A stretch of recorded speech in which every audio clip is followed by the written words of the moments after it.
Hello everyone, welcome to foresight education academy. This is Deepshikha. तो आज फिर से हम कुछ इम्पॉर्टेंट करंट अफेयर्स को कवर करेंगे जो कि आपके एग्ज़ाम्स के लिए काफ़ी इम्पॉर्टेंट हैं। तो देखते हैं कि आज के हमारे इस करंट अफेयर्स की वीडियो में कौन कौन से इम्पॉर्टेंट करंट अफेयर्स हैं। तो चलिए स्टार्ट करते हैं। Question number 1, who has launch the Saras collection on the government e market place portal in new Delhi.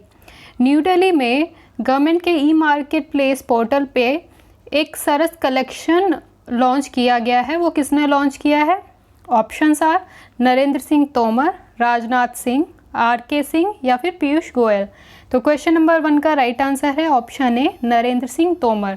तो ये नरेंद्र सिंह तोमर कौन है? ये Narendra Singh Tomar agriculture and farmer welfare minister हैं और रूरल डेवलपमेंट मिनिस्टर भी हैं। इवन पंचायती राज मिनिस्ट्री भी इन्हीं के अंडर आती है।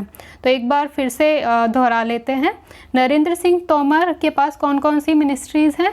Agriculture and farmer welfare ministry, rural development ministry और पंचायती राज मिनिस्ट्री। मूव करेंगे नेक्स्ट क्वेश्चन पर। Question number 2, which bank has released a song titled हम हार नहीं मानेंगे to keep hopes up amidst the ongoing national lockdown and COVID-19 pandemic। किस बैंक ने चल रहे राष्ट्रीय लॉकडाउन और कोविड-19 महामारी के बीच आशाओं को बनाए रखने के लिए हम हार नहीं मानेंगे नामक एक गीत जारी किया है? Options are Indian bank, HDFC bank, SBI या फिर एक्सिस बैंक। तो क्वेश्चन नंबर 2 का राइट आंसर है ऑप्शन बी, HDFC बैंक। ये जो सॉन्ग है हम हार नहीं मानेंगे, इसको लिखा है प्रसून जोशी ने और इसको संगीत दिया है, यानी कि म्यूज़िक कंपोज़र जो हैं इस सॉन्ग के वो हैं AR रहमान। याद रखिएगा, इस सॉन्ग को लिखा है प्रसून जोशी ने और इसे संगीत दिया है AR रहमान ने। मूव करेंगे नेक्स्ट क्वेश्चन पर। Question number 3, who has developed N ultraviolet disinfection tower UV blaster for rapid and chemical free disinfection of high infection prone area। किसने उच्च संक्रमणग्रस्त क्षेत्रों के तेजी से और रासायनिक मुक्त कीटाणु शोधन के लिए एक पराबैंगनी कीटाणु शोधन टावर UV ब्लास्टर विकसित किया है?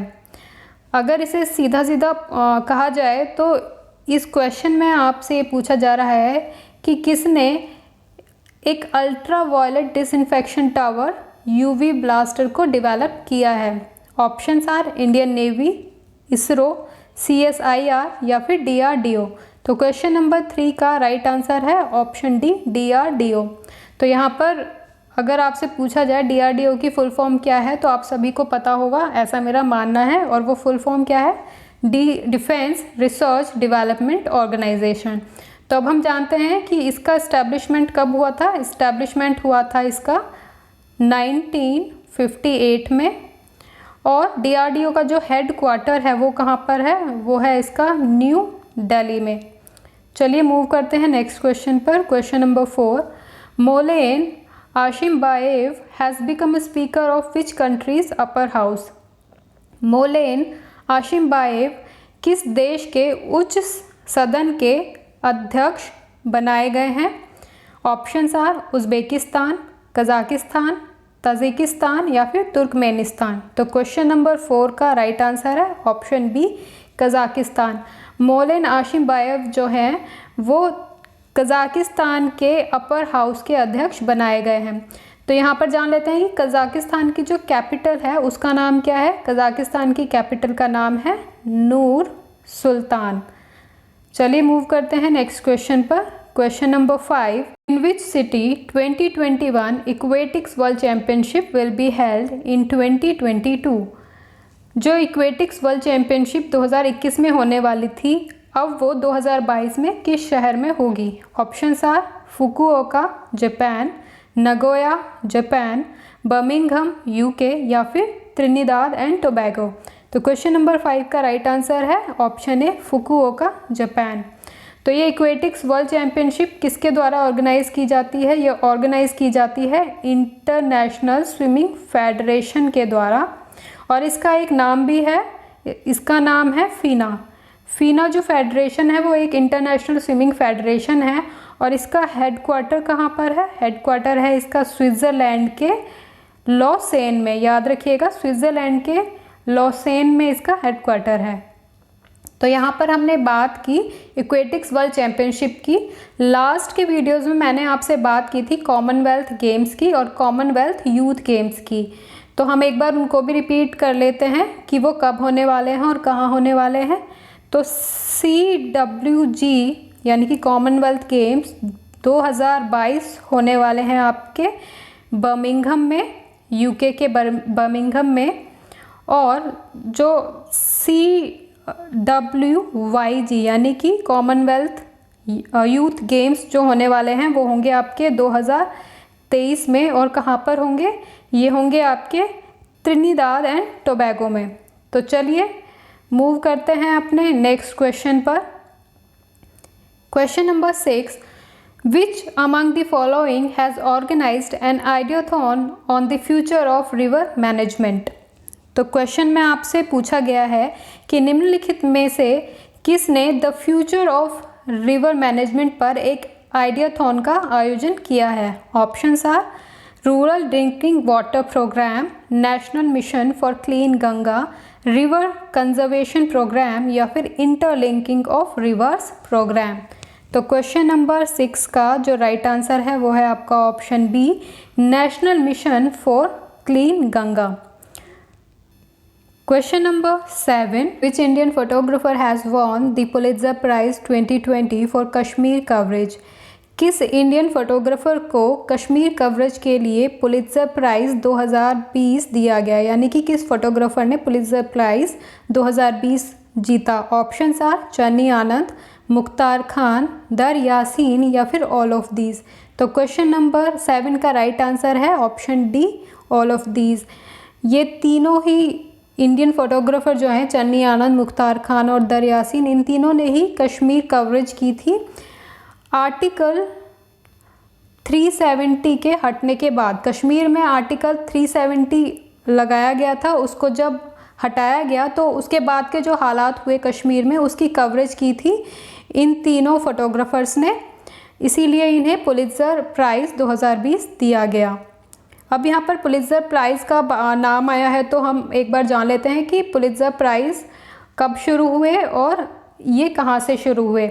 तो ये जो पुलित्ज़र प्राइज़ है वो अमेरिका का एक बहुत ही प्रेस्टिजियस अवार्ड है और इसकी जो शुरुआत हुई थी, इसकी शुरुआत हुई थी 1917 में। याद रखिएगा, अमेरिका का बहुत ही प्रेस्टिजियस अवार्ड है और 1917 में इसकी शुरुआत हुई थी। और ये जो पुलित्ज़र प्राइज़ है वो newspaper, magazine, online journalism, literature और म्यूज़िकल कंपोजिशन जैसे एरियाज़ में जो लोग बहुत अच्छा काम कर रहे हैं उनको दिया जाता है। ओवरऑल कहा जाए तो 21 कैटेगरीज़ के अंदर ये अवार्ड दिया जाता है। चलिए मूव करते हैं नेक्स्ट क्वेश्चन पर। Question number 8, who has been named as the winner of 2020 UNESCO Guillermo Cano World Press Freedom Prize. किसे UNESCO Guillermo Cano World Press Freedom Prize 2020 के विनर के रूप में नामित किया गया है। ऑप्शंस आर क्यावसो ओ, जिनेत बेदोया लीमा, वालोन या फिर निकोल हन्ना जॉन्स। तो क्वेश्चन नंबर 8 का राइट आंसर है ऑप्शन बी, जिनेत बेदोया लीमा। ये जो जिनेत बेदोया लीमा है ये कोलंबिया के एक बहुत फेमस खोजी पत्रकार हैं। मूव करेंगे नेक्स्ट क्वेश्चन पर। Question number 9, which Indian American has been nominated as US alternate executive director of IBRD। किस भारतीय मूल के अमेरिकी को IBRD के अमेरिकी वैकल्पिक कार्यकारी निदेशक के रूप में नामित किया गया है। ऑप्शंस आर रो खन्ना, अशोक मिशेल पिंटो, अरुणा सुब्रमण्यन या फिर मनीषा सिंह। तो क्वेश्चन नंबर 9 का राइट आंसर है ऑप्शन बी, अशोक मिशेल पिंटो। अशोक मिशेल पिंटो को US के प्रेसिडेंट डोनाल्ड ट्रंप ने US के alternate executive director of IBRD के रूप में नॉमिनेट किया है। तो यहाँ पर नाम आया है IBRD का। पहले तो जान लेते हैं इसकी फुल फॉर्म क्या है। IBRD की फुल फॉर्म है international bank for reconstruction and development और इसे कब इस्टेब्लिश किया गया था? इसे इस्टेब्लिश किया गया था 1944 में। अगर पूछा जाए कि इसका हेड क्वार्टर कहाँ पर है, तो इसका हेड क्वार्टर है आपका वॉशिंगटन डीसी में। याद रखिएगा, वॉशिंगटन डीसी में। चलिए मूव करते हैं नेक्स्ट क्वेश्चन पर। Question number 10, which country has appointed its first ambassador to the United States for decades? किस देश ने दशकों बाद संयुक्त राज्य अमेरिका में अपना पहला राजदूत नियुक्त किया है? Options are Sudan, Kenya, Ethiopia या फिर इजिप्ट। तो क्वेश्चन नंबर 10 का राइट आंसर है ऑप्शन ए, सूडान। सूडान जो कंट्री है उसके रिलेशन यूनाइटेड स्टेट्स के साथ कुछ ज़्यादा अच्छे नहीं रहे थे, लेकिन फाइनली जब इन दोनों के रिलेशन आपस में सुधर रहे हैं तो सूडान ने अपना जो एम्बेसडर है वो यूएस में अपॉइंट कर दिया है। तो यहाँ पर हमारी आज की ये वीडियो कंप्लीट होती है। उम्मीद है कि आपको आज की वीडियो पसंद आई होगी। मिलते हैं अपनी नेक्स्ट वीडियो में, तब तक के लिए goodbye and take care.